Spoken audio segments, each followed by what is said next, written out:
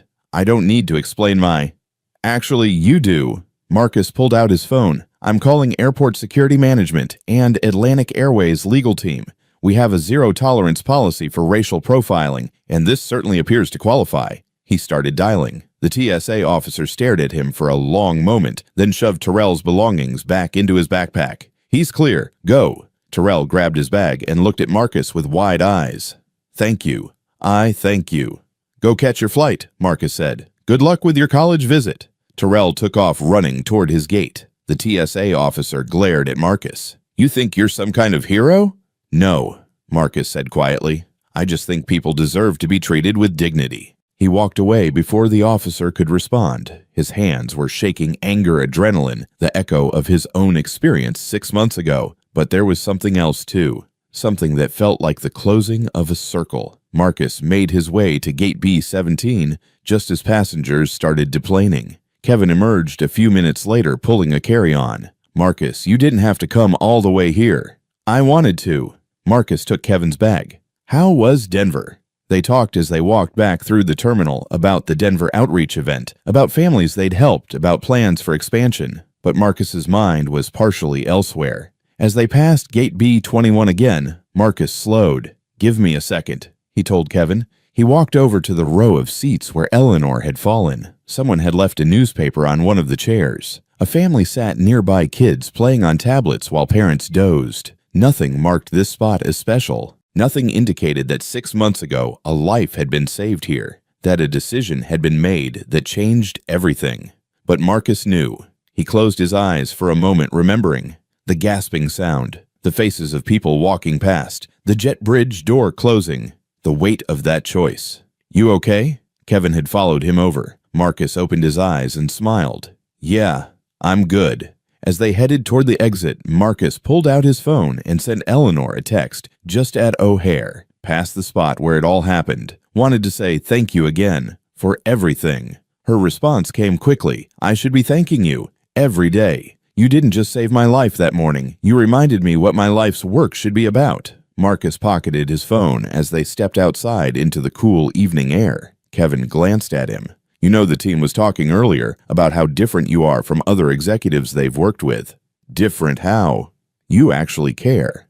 Kevin shrugged. "Not in the corporate we care about our mission statement way. You actually see people. Like that kid back there, most people wouldn't have stopped." "Someone stopped for me once," Marcus said quietly. "When I needed it most." They reached Marcus's car, a modest sedan, not one of the luxury vehicles other executives drove. Marcus had kept his life simple. Moved to a better apartment with Danny, got Danny the medical care he needed, saved the rest. The same priorities, just with better resources now. As he drove Kevin back toward the city, Marcus thought about Terrell, about whether he'd made his flight, about what college he was visiting, about how one interaction, one moment of someone standing up for him might have affected his day, his week, his sense of what was possible. The circle keeps going, Marcus realized. Eleanor helped me. Now I help others. Maybe Terrell will help someone someday. Maybe that someone will help another person. It wasn't about grand gestures or viral videos or being recognized as a hero. It was about stopping, about turning around, about choosing to see someone's humanity when it would be easier to look away. That night, Marcus sat with Danny in their new apartment's living room. Physical therapy equipment was set up in the corner, parallel bars, resistance bands, a proper mat. Things Danny actually needed and could now afford. "How was work?" Danny asked, practicing arm exercises while they talked. "Good. Helped a family get to Houston for surgery. Stopped a kid from missing his flight." Marcus smiled. "Normal day." Danny grinned. "Normal for you, maybe. You know Mom called today?" Marcus's smile faded. "What?" "Yeah, Mrs. Patterson gave her our new number somehow. She wanted to talk to you. I told her you'd call back, but—" Danny trailed off. Marcus said nothing for a long moment. "You don't have to," Danny said quietly. "After everything, I'll think about it." Marcus stood and stretched. "Right now, I'm just grateful for what we have. This apartment, your therapy, the work I get to do." He walked to the window and looked out at Chicago's skyline lights beginning to twinkle in the gathering dusk. "You ever think about it?" Danny asked. "That morning at the airport. Every day. Regret it?" Marcus turned back to his brother. "Not for a second." Later, alone in his room, Marcus pulled up the photo he'd saved on his phone. It was from the company newsletter, a picture of their team standing in front of the community outreach office. 15 people all smiling, all united by the same mission. Below the photo, the caption read, "Atlantic Airways, Community Outreach Connecting People Changing Lives." Marcus stared at it for a long time. He'd missed that flight to Boston 6 months ago, lost the teaching job he'd worked 2 years to achieve, spent every penny he had on a dream that slipped away in 90 seconds. But he'd found something bigger. Not just a job, a purpose. Not just helping 70 students, helping hundreds of families. Not just surviving, actually living. "You missed your flight that day," he thought Eleanor's words echoing in his mind. "But you found your journey." Marcus set his phone down, turned off the light, and went to sleep. Tomorrow there would be more families to help, more stories to hear, more lives to touch. And he couldn't wait. Saturday morning came bright and clear, the kind of October day Chicago saved for its best mood. Marcus stood in the kitchen making pancakes, while Danny sat at the table scrolling through his phone, already dressed in his Chicago Bulls jersey. "You sure about Navy Pier?" Marcus flipped a pancake. "It's going to be crowded." "That's the point." Danny grinned. "I've been stuck in physical therapy all week. I want to see people, eat overpriced food, ride the Ferris wheel." "The Ferris wheel isn't exactly wheelchair. They have accessible cars, I checked." Danny's grin widened. "Stop worrying. Let's just have a normal day." Marcus smiled. Normal. 6 months ago, a normal day meant working 3 jobs and barely seeing each other. Now, normal meant pancakes on Saturday morning and spontaneous trips to Navy Pier. "All right, let me finish these and we'll go." An hour later, they were on the red line heading downtown. Danny's wheelchair was secured in the accessible space, and Marcus sat beside him watching the city pass by through smudged windows. "You thought about calling Mom back?" Danny asked suddenly. Marcus tensed. "Not really. She called again yesterday. Left a voicemail this time." "What'd she say?" "That she heard you were doing well. That she's proud." Danny's voice was carefully neutral. "That she wants to see us." Marcus stared out the window. "After 4 years of nothing, she suddenly wants to see us because she heard I have a good job." "I know. She didn't want to see us when you were in the hospital, when we were living in that tiny apartment, when we were eating ramen every night." Marcus's jaw tightened. "But now that things are good." "I know," Danny repeated quietly. "I'm not saying you should call her. I'm just telling you she reached out." They rode in silence for a few stops. "Do you want to see her?" Marcus asked finally. Danny was quiet for a long moment. "I don't know. Part of me does. She's still our mom. But the other part—" He trailed off. "The other part remembers sitting in that hospital bed watching her walk away." Marcus reached over and squeezed his brother's shoulder. "We don't have to decide today. Let's just enjoy the pier." They got off at Grand Avenue and made their way east toward the lake. The weather had brought out the crowds, families with strollers, tourists with cameras, street performers on every corner. Danny navigated his wheelchair with practiced ease, and Marcus walked beside him, hands in his pockets. Navy Pier was packed. They grabbed lunch at a food stand, Chicago-style hot dogs with everything on them, and ate on a bench overlooking the water. "This is nice," Danny said between bites. "Just us. No hospitals, no therapy, no work stress." "Yeah." Marcus watched a sailboat drift across the lake. "It is." After lunch, they wandered through the shops. Danny bought a new Bulls cap. Marcus found a book for Mrs. Patterson. They were arguing good-naturedly about whether to get ice cream when Marcus saw her. At first, he thought he was imagining it. A woman stood near the entrance to a souvenir shop, hunched over, wearing clothes that had seen too many washings. Her hair was gray and unkempt, pulled back in a messy ponytail. She was thin, too thin, and her face had the weathered look of someone who'd spent too much time worrying and not enough time sleeping. But Marcus knew that face. He'd inherited his cheekbones from it, his eyes, his mother. She was talking to a man in an apron, the shop owner probably, and even from 20 feet away, Marcus could see the conversation wasn't going well. The man was gesturing sharply, his face red. His mother was backing away, hands up, in a placating gesture. Marcus froze. "Keep walking," he told himself. "Just turn around. She doesn't know you're here. You don't owe her anything." "Marcus!" Danny had stopped his wheelchair. "What's wrong?" Marcus couldn't answer. He was watching his mother, Linda Thompson, who'd once held him when he had nightmares, who'd taught him to ride a bike, who'd walked away when things got hard, being berated by a stranger. "Told you yesterday, I don't want you loitering here," the shop owner was saying loudly enough for people to stop and stare. "You're driving away customers." "I wasn't loitering," Linda said, her voice shaking. "I was just looking at. You've been just looking for 3 days now. Either buy something or get out. I don't have." Linda's voice dropped. "I don't have any money right now, but I thought maybe." "Then you can't be in my store." The man grabbed her arm, not roughly, but firmly. "Come on, out." He started pulling her toward the exit. Something in Marcus's chest ignited. "Danny," he said quietly. "That's her." Danny's eyes went wide. "What, where?" "The woman being thrown out of the shop." Danny looked, and Marcus saw the moment recognition hit. His brother's face went pale. "Oh my God, Mom." Linda was almost to the door now, still protesting weakly, while the shop owner propelled her forward. A small crowd had gathered, watching with that uncomfortable mix of curiosity and relief that it wasn't happening to them. Marcus should walk away, should take Danny and disappear into the crowd. She'd left them. She'd chosen to leave when they needed her most. But watching her being manhandled, watching people stare at her like she was trash. "Stay here," Marcus told Danny. "Marcus, wait." But Marcus was already moving. He reached the shop entrance just as the owner pushed Linda out onto the pier. "Hey!" Marcus stepped between them. "What's going on?" The shop owner glared at him. "This is none of your business, buddy. I'm making it my business." "Why are you putting your hands on her?" "She's been loitering in my shop for days, never buying anything, making my customers uncomfortable. Was she stealing, threatening anyone, causing actual problems?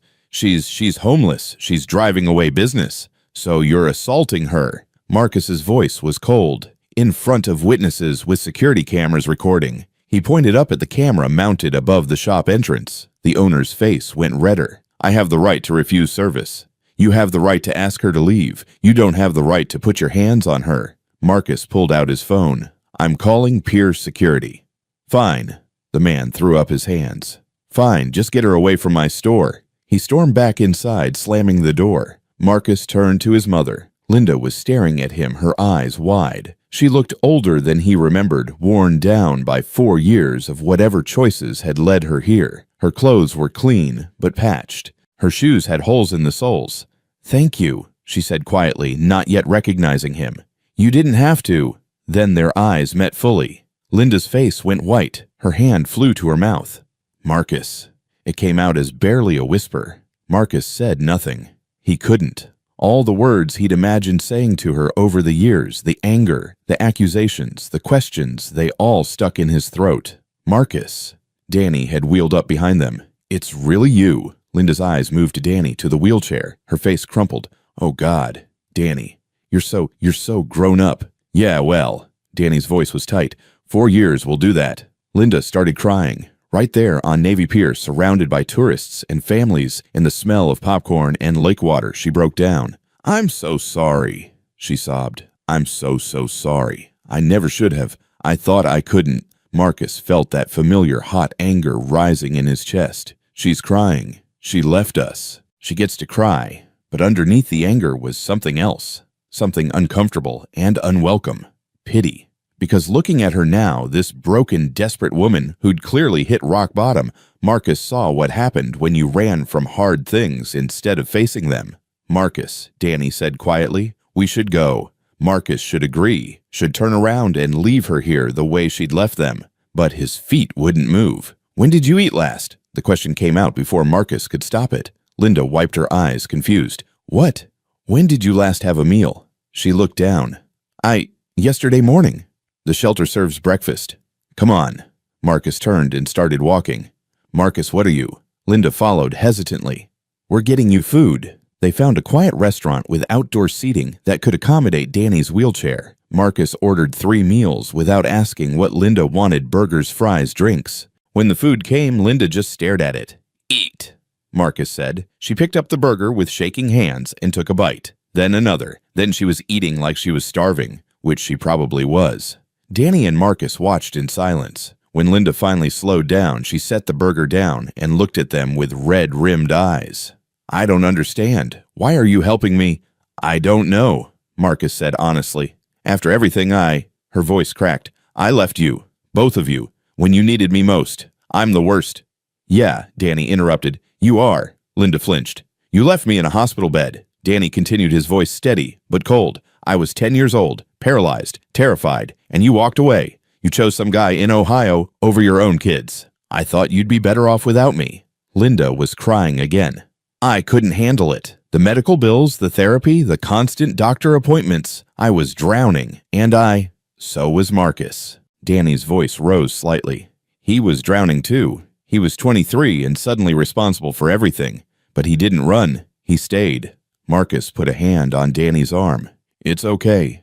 It's not okay. Danny looked at their mother. You want to know what Marcus did after you left? He dropped out of college, worked 3 jobs, slept 4 hours a night for 2 years, sold Dad's guitar, the only thing he had left of him, just to pay for my therapy. He gave up his entire life for me. Linda covered her face with her hands. And you know what? Danny's voice softened. He never once complained, never once blamed me. He just showed up, every single day, because that's what you do for people you love. The silence that followed was heavy. Finally, Linda looked up at Marcus. You deserved better than me, she whispered. Yeah, Marcus said. We did. It wasn't cruel, just true. They sat there for a while longer. Linda picked at her fries. Danny scrolled through his phone. Marcus watched the crowds pass by on the pier. Eventually, Marcus called over the waiter and paid the bill. Then he stood. Come with us, he told Linda. Where? You need clothes and a job. Marcus, I can't let you. You don't get a choice in this. His voice was firm. I'm not doing this for you. I'm doing this because it's the right thing to do. They went to a discount store nearby. Marcus bought Linda 2 outfits, practical clothes for work. Nothing fancy, but clean and professional. New shoes without holes. A winter jacket. Linda tried to refuse, but Marcus just kept adding items to the cart. Why are you doing this? She asked as they left the store, shopping bags in hand. Because someone once helped me when I needed it, Marcus said. And because you're still a human being who deserves basic dignity, even if you don't deserve my forgiveness. He pulled out his phone and made a call. Hey, Maria, it's Marcus Thompson. Yeah, from Atlantic Airways. Listen, remember how you mentioned your restaurant needs dishwashers? I have someone. She's reliable, just going through a rough patch. Tomorrow morning, perfect. I'll text you her information. He hung up and looked at Linda. That's Maria Rodriguez. She runs a diner in Pilsen. Be there tomorrow at 7 a.m. The pay is minimum wage plus tips. It's not much, but it's a start. Linda was crying again. I don't know what to say. Don't say anything. Marcus's voice was quiet but firm. Just show up. Do the work. Build your life back. Can I? Linda's voice trembled. Can I see you again? Both of you. Maybe we could. No. The word came out harder than Marcus intended, but he didn't soften it. Linda's face fell. But you're helping me. I thought maybe. I'm helping you because it's the right thing to do, Marcus said. Because I won't become the kind of person who walks past someone in need. But that doesn't mean we're family again. Marcus, please. You made a choice 4 years ago. Marcus's voice stayed steady. You chose to leave when things got hard, and that choice has consequences. I made a mistake. Linda's voice rose desperately. I was scared and overwhelmed, and I made a terrible mistake. But I'm your mother. No. Danny spoke up, his voice clear. You were our mother. Past tense. Mrs. Patterson has been more of a mother to us than you have. Linda looked like she'd been slapped. Marcus took a breath. When he spoke again, his voice was gentler, but no less firm. I'm grateful you gave birth to us. I'm grateful we exist. And I hope you get your life together. I really do. He held up the shopping bags. That's why I'm doing this. But gratitude isn't the same as forgiveness, and forgiveness isn't the same as forgetting. So that's it. Linda's voice broke. You help me, and then we never see each other again. That's it. Marcus set the bags down on a bench. You left us behind 4 years ago. Now we're leaving you behind. But at least we're leaving you with a meal, clothes, and a job, which is more than you left us with. He turned to Danny. Ready to go? Danny nodded. They started to leave. Wait. Linda grabbed the shopping bags and ran after them. Please, I know I don't deserve it, but please, I'm so sorry. I'm so sorry. I think about you every day. I dream about that hospital, about walking away, about... She couldn't finish. She collapsed onto the nearest bench, sobbing so hard her whole body shook. People were staring now. Marcus felt that familiar urge to help, to fix, to make it better. But some things couldn't be fixed. Some choices couldn't be undone. Marcus knelt down beside the bench eye level with his mother. I need you to hear this, he said quietly. I'm not doing this to punish you. I'm not trying to hurt you. But Danny and I have built a life without you. A good life. And we can't rebuild it with someone who might walk away again when things get hard. I wouldn't. You already did. Marcus's voice was gentle but immovable. And I can't risk Danny going through that again. Or myself. He stood up. Thank you for giving birth to us, Marcus said. Genuinely. Thank you. Because Danny is the best thing in my life, and he wouldn't exist without you. Linda looked up at him, tears streaming down her face. But you chose to leave. And that means you chose to not be part of what we became after you left. You don't get to come back now and claim the good parts. Marcus reached into his wallet and pulled out a business card, his Atlantic Airways card with his direct number on it. If you need help finding housing, or if something goes wrong with the job, you can call this number once. Just once. My assistant will connect you with resources. He set the card on the bench beside her. But don't call to talk. Don't call to apologize. Don't call looking for a relationship, because that door is closed.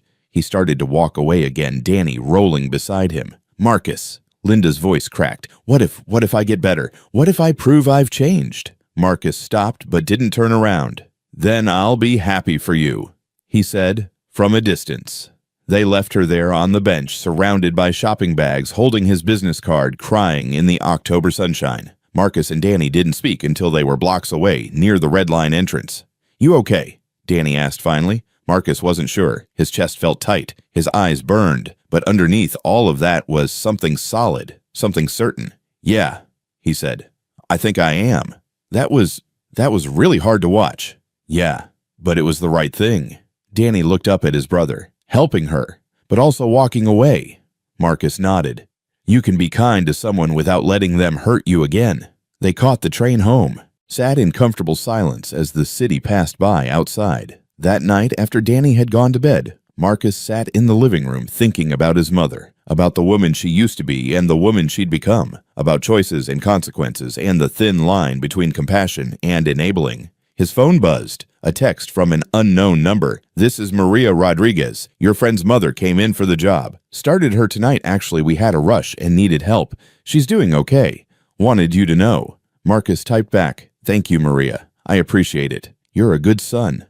Maria replied, even when she doesn't deserve it.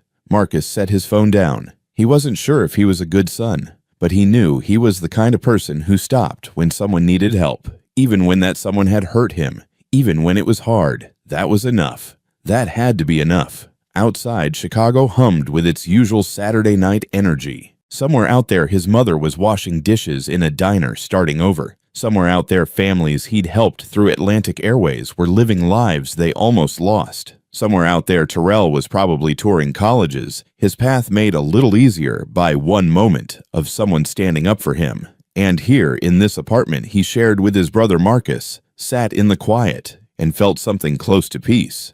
He'd missed that flight 6 months ago, lost the job he'd worked 2 years to achieve, saved a stranger's life, found his purpose. And tonight, he'd faced the ghost of his past and walked away with his dignity intact. Not a bad day, he thought. Not a bad day at all.